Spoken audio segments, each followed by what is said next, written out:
स्वागत है आपका भीम न्यूज इंडिया, देश के सबसे प्रमुख और विश्वसनीय चैनल में। आप देख रहे हैं भीम न्यूज इंडिया। नमस्कार, मैं आपके साथ हूं। आइए जानते हैं आज की ताजा अपडेट्स। देश और दुनिया में क्या चल रहा है उसकी पूरी जानकारी लेकर हाजिर हैं। सबसे पहले बात करते हैं आज के मुख्य समाचार की। कांग्रेस नेता प्रियंका गांधी वडेरा ने एक सभा को संबोधित करते हुए अपने परिवार के इतिहास के बारे में बताया। आप देख रहे हैं भीम न्यूज इंडिया, मैं हूं आपका दोस्त विनय कुमार सिंघल। आपसे निवेदन है कि यदि आप हमारे चैनल पर नए हैं तो प्लीज़ हमारे चैनल को यूट्यूब पर सब्सक्राइब कीजिए, लाइक कीजिए, शेयर कीजिए, कमेंट्स कीजिए। भीम न्यूज इंडिया के फेसबुक पेज और ट्विटर पेज को भी आप फॉलो कर सकते हैं। बने रहिए हमारे साथ, देखते रहिए भीम न्यूज इंडिया। देखिए प्रियंका गांधी ने क्या कुछ कहा। मैं नाराज थी, मेरे दिल में ये भावना थी, मैंने अपने पिता को भेजा, तुम्हारा काम था सुरक्षित रखना।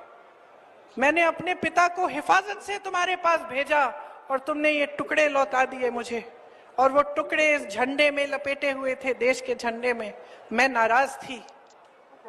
मैं समझती हूं शहादत की का क्या मतलब है। जैसे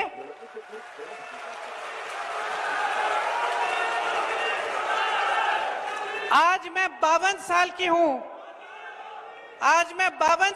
हूं, पहली बार मैंने ये चीज सार्वजनिक ऐसे मंच पे कही है। लेकिन वो जो नाराजगी थी मेरी, आस्ते आस्ते मैं समझी कि उस तरह की जो नाराजगी होती है वो सिर्फ उससे होती है जिससे प्रेम करते हैं हम। मेरे देश के लिए मेरे दिल में कितना प्रेम है, मैं कैसे समझाऊं। जब मोदी जी मंच पे खड़े होकर मेरे पिता को देशद्रोही बोलते हैं, जब मोदी जी कहते हैं कि मेरे पिताजी ने कोई कानून बदल दिया अपनी मां से विरासत लेने के लिए, तो मेरे दिल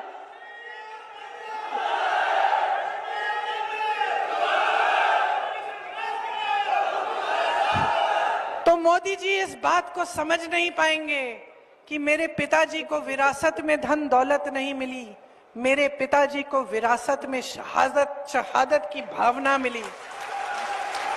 आप समझ सकते हैं। इस देश के किसान हो, इस देश की मिट्टी आपने सींची है अपने पसीने से, अपने इतने बेटे भेजे हैं सरहद पे। जब आपके बेटे शहीद होते हैं इस देश के लिए, तो मैं जानती हूं कि आपके दिल में क्या भावना है, क्योंकि वही भावना मेरे दिल में है।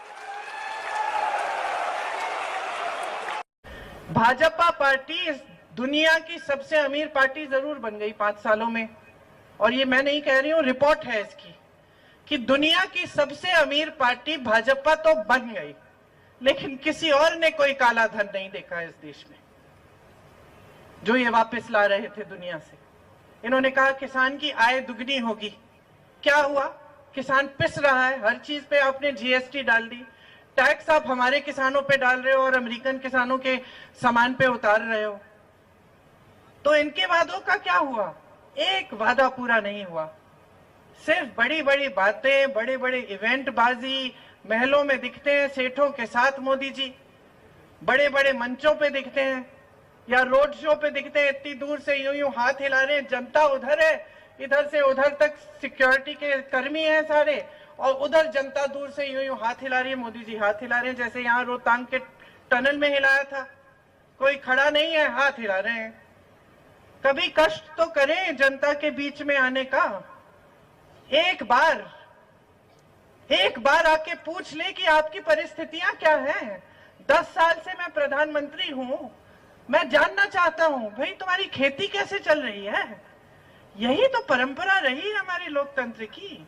इंदिरा जी पैदल आती थी अपने संसदीय क्षेत्र में, रायबरेली में पूछिएगा, गांव में जाती थी, पैदल जाती थी। मैं किसी दूर दराज इलाके में सोनभद्र में गई एक बार, उत्तर प्रदेश में, कुछ वहां पे नरसंहार हो गया था, मैं वहां गई, छोटे से गांव में गई, और मुझे एक महिला ने बिठाया कोने में, खीर लाई घर में से, कहती है कि ये खीर ना बुढ़िया सी थी, कहती है मैंने ऐसी खीर तुम्हारी दादी को खिलाई। और मैं चौंक गई।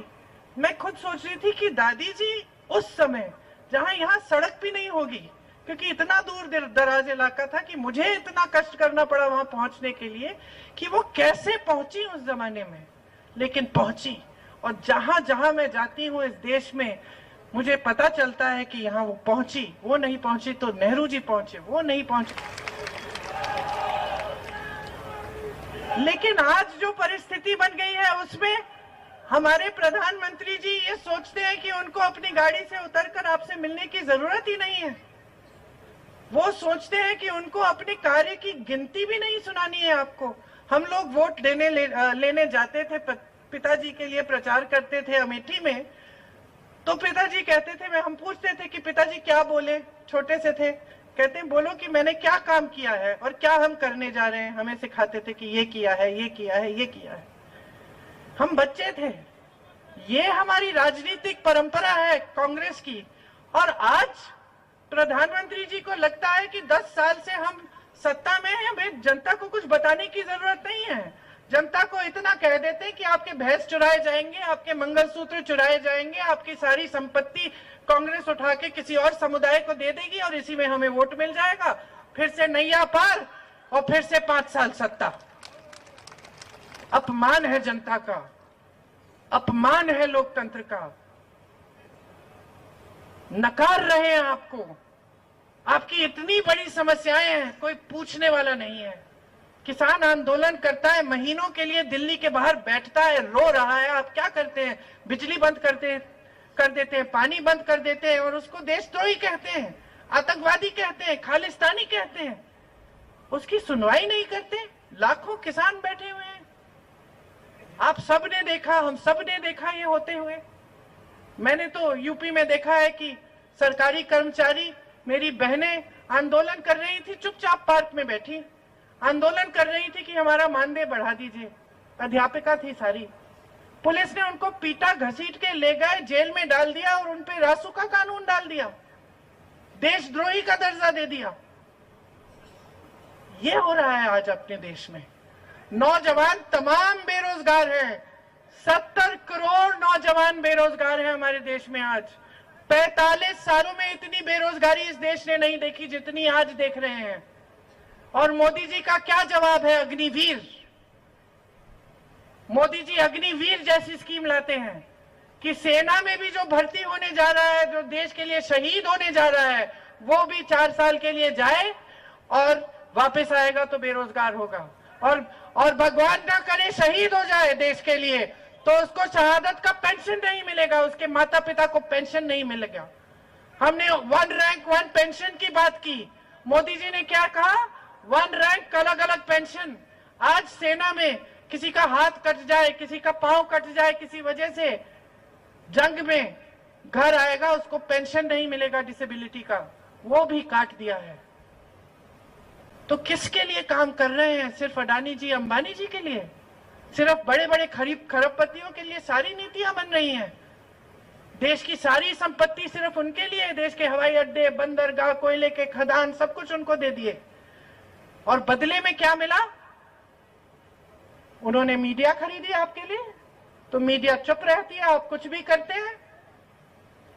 उन्होंने संपत्ति दी आपकी पार्टी को, आपकी पार्टी दुनिया की सबसे अमीर पार्टी।